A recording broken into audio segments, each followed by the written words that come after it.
Latest టెక్నాలజీతో చిన్న injection తో నన్ను పూర్తి ఆరోగ్యవంతురాలను చేశారు. Elite spine and pain management centre, Manikonda, Dilsukh Nagar. రాబోయేటువంటి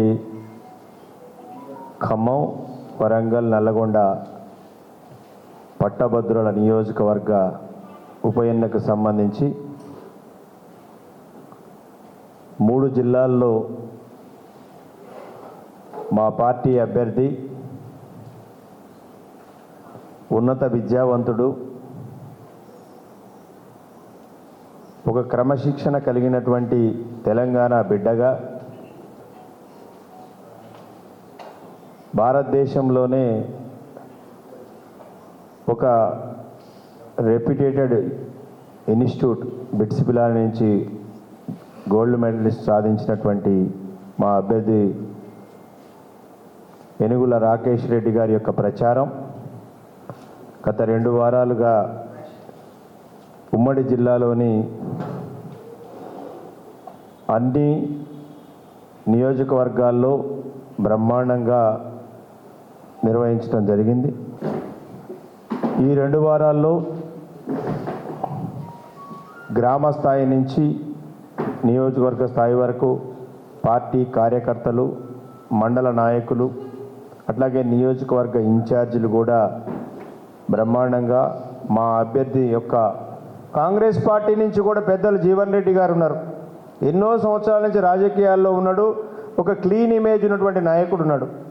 మేము రాజకీయంగా వైరుధ్యం ఉండొచ్చు, రాజకీయ అంశాల మీద మాట్లాడవచ్చు, కానీ చట్టసభల్లో కూర్చున్నప్పుడు, ఆయనతో పాటు కూర్చున్నప్పుడు అందరూ, సభలో ఉన్నటువంటి సభ్యులందరూ కూడా జీవన్ రెడ్డి గారికి అమితమైన గౌరవం ఇస్తారు.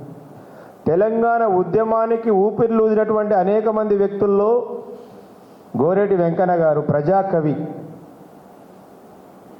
అట్లాగే మా శ్రీనివాస్ గారు,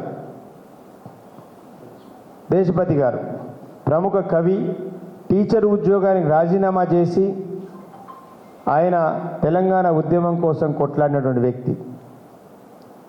అట్లాగే శాసనసభకు స్పీకర్గా పనిచేసినటువంటి పెద్దలు బీసీ సామాజిక వర్గానికి చెందినటువంటి మధుసూనాచారి గారు, వారు అక్కడే ఉన్నారు.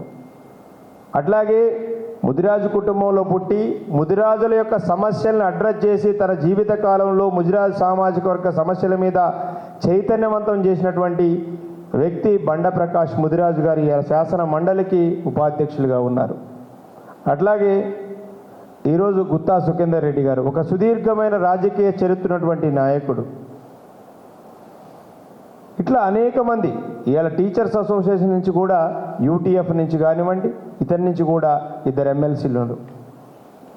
వాళ్ళందరూ మాట్లాడుతూ ఉంటే వారికి ఉన్న విషయ పరిజ్ఞానం, వారికి ఉన్న బ్యాక్గ్రౌండ్, వారికి ఉన్నటువంటి క్లీన్ ఇమేజ్ మాలాంటి కొత్తగా శాసన మండలిలోకి ఎంటర్ అయినటువంటి వాళ్ళకి ఒక ఇన్స్పిరేషన్గా ఉంటుంది. అరే, మాకు ఈ సభలో కూర్చోవటం మా అదృష్టంగా భావిస్తాం.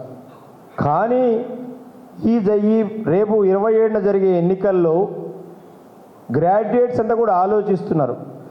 ఇప్పుడు నేను చెప్పిన పేర్ల పక్కన కాంగ్రెస్ పార్టీ అభ్యర్థి తీర్మార్ మల్లన్న అలియాస్ చింతపండు నవీన్ కూర్చుంటే ఏ విధంగా ఉంటుందో ఒక్కసారి ఆలోచించుకోమని గ్రాడ్యుయేట్స్ చెప్పడం జరిగింది.